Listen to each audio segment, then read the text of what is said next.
Hello, magandang gabi sa inyo lahat. So another EMF review tayo. Dumating yung pangalawang package na in-order ko. So ang ginagawa ko kasi naghahanap ako ng talagang magandang tool para sa ghost hunting.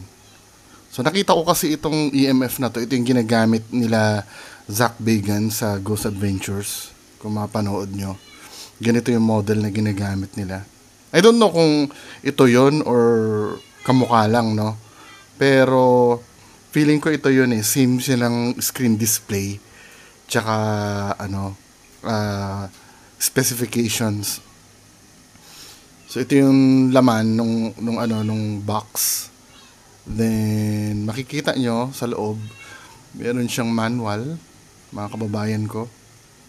So wala na. Yan lang ang laman. Yung manual. Ito yan o. Yan yung manual. Then ito na mismo yung yung EMF meter. Meron siyang free na na parang bag. Yung case niya. Doon sa Mestec kasi parang pouch siya na na tela. Dito de-zipper na bag. So ito na yung ating EMF meter. So kung makikita nyo mga kababayan ko, para siyang alam niyo yung mga Nokia cellphone nung araw. Ganun na itsura niya. So sa likod niya, meron siyang lagay ng tripod. Uy, tapos meron siyang torch, yung light, battery compartment, tapos ito yung harap. 'Di ba? Walang screw yung battery compartment niya eh. Madali lang siyang ang battery niya is 9 volts. So predicted ko na to. Ang ginawa ko mga kababayan ko, bumili ako ng 9 volts na rechargeable. Ito yun Mura lang naman to, wala pang 200 pesos. Ito yan. Kasi-charge ko lang. Ito yan. Ang ganda nitong battery na to mga kababayan ko. Meron siyang built-in type C na USB. So, kakabit na natin yung battery. I-snap lang natin sa place. Then, lagay na natin dyan. So, kung paano dapat siya ilagay. Then close na natin yung compartment at tetestingin na natin ang ating EMF reader. So ang brand niya ay Must Fuyi. Buksan na natin mga men Mestec yung una, ito Must Fuyi. So kung makikita mo yung display niya, madilim siya. So baka mamaya mag-alala kayo paano nyo makikita sa dilim pag nag-ghost hunt kayo. Mamaya pag-uusapan natin yan. Buksan ko muna yung ilaw nung camera. So by default, milligauss na yung unit of measurement niya. Good. Yun naman talaga dapat ang ginagamit natin na unit of measurement eh. Then, ayan sa taas ng antena niya may indicator siya. Kulay green safe.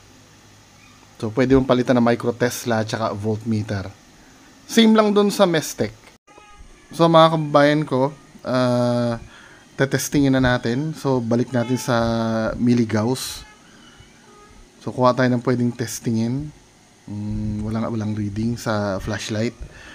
So, lipat tayo sa electric fan. Kasi doon natin tinesting yung Mestec eh. So, makikita nyo naman dito, ang baseline niya is 0.0 milligauss. So, tatapat natin sa electric fan. Ayun, pumapaalo naman siya, pumapalo siya. Sorry madumi electric fan ko. Lilinisin ko, promise.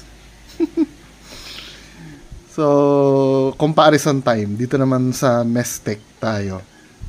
Ang pagkakaiba niya, hindi nakaka-detect ng RF o radio frequency ang Mestec. Unlike yung Must Fuyi, tingnan nyo. Meron na siyang reading. Kahit itapat mo siya sa cellphone, hindi niya madidetect yung signal ng cellphone. Yung radio frequency kasi, andun yung Bluetooth, Wi-Fi, tsaka cellphone signal. I don't know kung advantage yun sa Mestec kasi maganda rin, hindi mako-contaminate yung reading ng ng EMF mo. Kaya lang, syempre, ang iniisip ko din, yung multo, nagta-travel din yung sa radio frequency. Kasi nga ginagamitan din siya ng spirit box, di ba? At dito, maganda rin dito, meron din siyang temperature reading. Hindi nga lang kasing cool ng display na itong Mestec. Pero basically lahat ng functions ng Mestec meron itong Mast Foyi. Plus, meron pa siyang RF reading, radio frequency. Yun ang kinaganda ng Pero kung ikukumpara mo talaga, mas maganda yung Mestec. Feeling ko Ghostbusters ang datingan ng Mestec eh.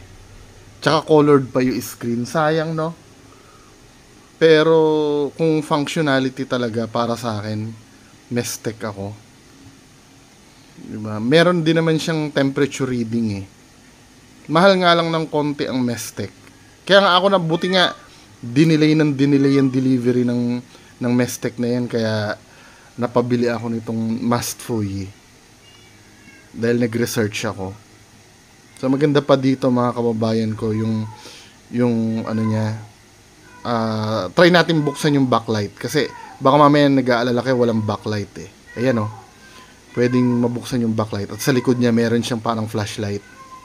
So kahit sa dilim ka parang talaga siya, design para gamitin sa ghost hunting.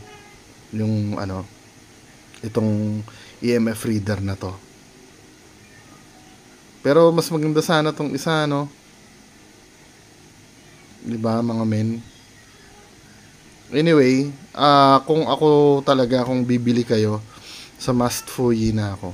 Kasi ito talagang wala eh. Hindi niya mariread yung radio frequency ng cellphone. Unlike ang Mast Foyi, kung makikita mo, ayan o, kaya niyang basahin yung radio frequency. Yan ang hindi magagawa ng sa maporma ang Mestec, pero sa akin Mast Foyi ako. Mas recommended ko tong Mast Foyi. Ito na lang bilhin nyo mga men, para hindi masayang ang pera nyo. Yun lang po.